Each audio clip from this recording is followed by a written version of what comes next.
வணக்கம் நண்பர்களே, என்னோடய சேனலுக்கு உங்களை வரவேற்கிறேன். பேரறிஞர் அண்ணாதுரை அவர்களின் செவ்வாழை அப்படிங்கிற ஒரு அற்புதமான சிறுகதையை பற்றி தான் இன்றைக்கி நம்ம பார்க்க போகிறோம்.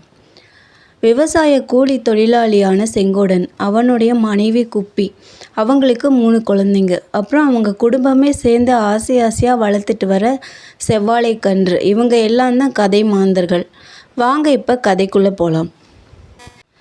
செங்கோடன் அந்த செவ்வாழை கண்ணை தன்னோட செல்லப்பிள்ளை மாதிரி வளர்த்துட்டு வந்தான். இருட்டுற நேரம்தான் வீடு திரும்புவான். ஆனால் அப்பையும் வயலில் அவன் பட்ட கஷ்டத்தை கூட பொருட்படுத்தாமல் கொல்லை பக்கமாக போய் செவ்வாழை கண்ணை பார்த்துட்டு தண்ணீர் போதுமான அளவு பாய்ச்சிருக்கான்னு கவனிச்சிட்டு தான் அவன் தன்னோட குழந்தைங்க கிட்டேயே பேசுவான். அவ்வளவு பாசமாக அவன் அந்த செவ்வாழையை வளர்த்துட்டு வந்தான். கண்ணு வளர வளர அவனோட சந்தோஷமும் வளர்ந்துச்சு. செவ்வாழைக்கு நீர் பாய்ச்சும் போதும் சரி, கல் மண்ணை கிளறி விடும் போதும் சரி, அவன் கண்கள் சந்தோஷத்தில் பூரிப்படையும். தன்னோட மூத்த பையன் கரியன்கிட்ட அவன் காட்டின பாசத்தையும் அன்பையும் விட இந்த செவ்வாழைக்கிட்ட அதிகமாகவே காட்டினான். அதை பற்றி அவனோட மனைவி குப்பிக்கு கொஞ்சம் பொறாமையாக கூட இருந்துச்சு. குப்பி, ஏதாச்சும் மாடு ஈடு வந்து வாழையை மிதிச்சிட போகுது, ஜாக்கிரதையாக கவனிச்சுக்கோ. அருமையான கண்ணு. ஆமாம், செவ்வாழைன்னா சாமானியம் இல்லை. கொலை எம்மா பெருசு இருக்கும் தெரியுமா? பழம் வீச்சாக இருக்கும், உருண்டையாகவும் இருக்கும், ரொம்ப ருசியாகவும் இருக்கும்.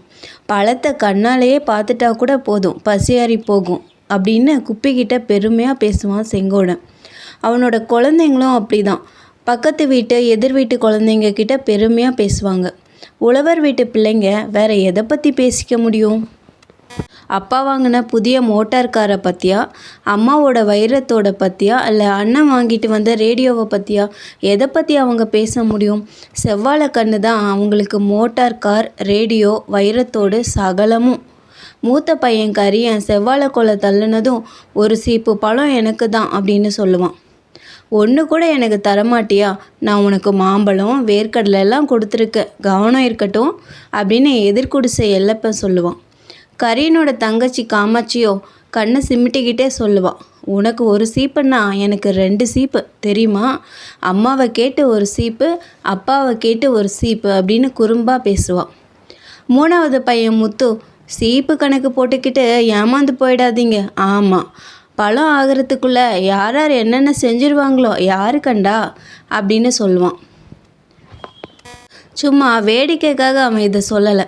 திருடியாவது மற்றவங்களை விட அதிகப்படியான பழங்களை தின்னே தீர்த்தரணும்னு தீர்மானிச்சிட்டான். செங்கோடனோட செல்ல பிள்ளையாக வளர்ந்துட்டு வந்துச்சு செவ்வாழை. அவனுக்கு